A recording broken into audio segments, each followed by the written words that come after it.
നമസ്കാരം.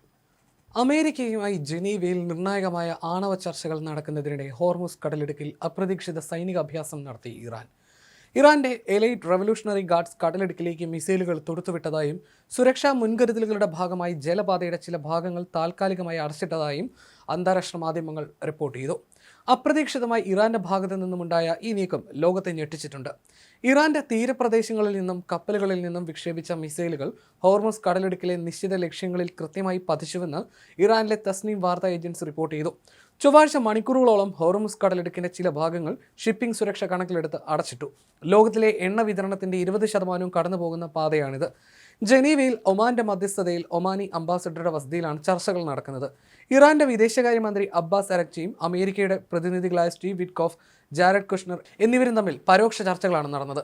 ചർച്ചകൾ അല്പം കൂടി ക്രിയാത്മകമായിരുന്നുവെന്നും പൊതുവായ ചില തത്വങ്ങളിൽ ധാരണയായെന്നും അബ്ബാസ് അരക്ചി വ്യക്തമാക്കി. എങ്കിലും ഉടനൊരു കരാറിലെത്താൻ കഴിയില്ലെന്ന് അദ്ദേഹം കൂട്ടിച്ചേർത്തു. നയതന്ത്ര ചർച്ചകൾ പരാജയപ്പെട്ടാൽ സൈനിക നീക്കം നടത്തുമെന്ന സൂചന അമേരിക്കൻ പ്രസിഡന്റ് ഡൊണാൾഡ് ട്രംപ് നൽകിയിട്ടുണ്ട്. ഇതിന് മറുപടി എന്നോണമാണ് ഹോർമുസിലെ സൈനിക അഭ്യാസം. യുദ്ധക്കപ്പലുകൾ അപകടകാരികളാണ്, എന്നാൽ അവയെ കടലിന്റെ ആഴങ്ങളിലേക്ക് താഴ്ത്താൻ കഴിയുന്ന ആയുധങ്ങൾ അതിലും അപകടകാരികളാണെന്ന് ഇറാന്റെ പരമോന്നത നേതാവ് ആയത്തുള്ള അലി ഖമേനി മുന്നറിയിപ്പ് നൽകി.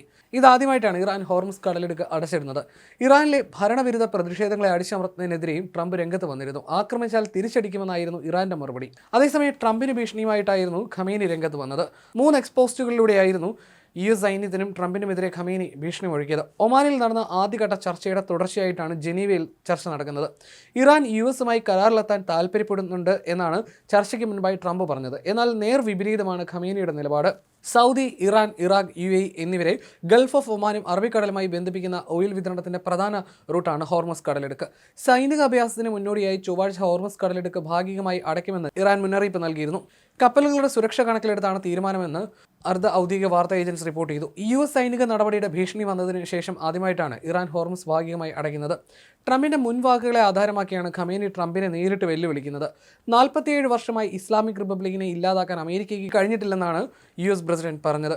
അത് നല്ലൊരു കുറ്റസമ്മതമാണ്. ഞാൻ പറയുന്നു, നിങ്ങൾക്കും ഇതിന് സാധിക്കില്ല എന്നാണ് ഒരു പോസ്റ്റ്. US സൈനിക ശക്തിയെക്കുറിച്ച് കാണിക്കുന്നതാണ് മറ്റൊരു പോസ്റ്റ്. അതിങ്ങനെ: ലോകത്തിലെ ഏറ്റവും ശക്തമായ സൈന്യം തങ്ങളുടേതെന്ന് US പ്രസിഡന്റ് ആവർത്തിച്ചു പറയുന്നു. ലോകത്തിലെ ഏറ്റവും ശക്തമായ സൈനിക ശേഷിക്കും ചിലപ്പോൾ കഠിനമായ പ്രഹരമേൽക്കാം.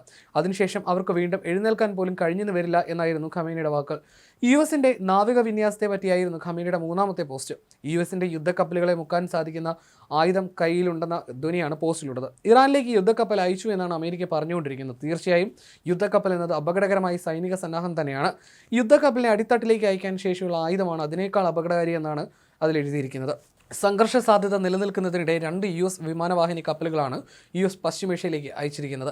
സാറ്റലൈറ്റ് ചിത്രങ്ങൾ പ്രകാരം പശ്ചിമേഷ്യയിലെത്തിയ USS എബ്രഹാം ലിങ്കൺ ഇറാന് സമീപത്തായിട്ടുണ്ട്.